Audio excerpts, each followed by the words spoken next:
નવરાત્રિ પર્વના બીજા દિવસે માં નવદુર્ગાના બીજા સ્વરૂપ બ્રહ્મચારિણીની પૂજા અર્ચના કરવામાં આવે છે. બ્રહ્મ એટલે તપ અને ચારિણી એટલે આચરણ કરનારી.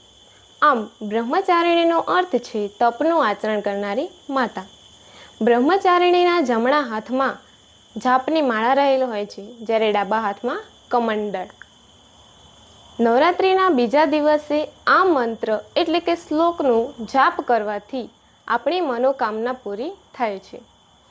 યા દેવી સર્વભૂતેષુ બ્રહ્મચારિણી રૂપેણ સંસ્થિતા નમસ્તસ્યૈ નમસ્તસ્યૈ નમસ્તસ્યૈ નમો નમઃ.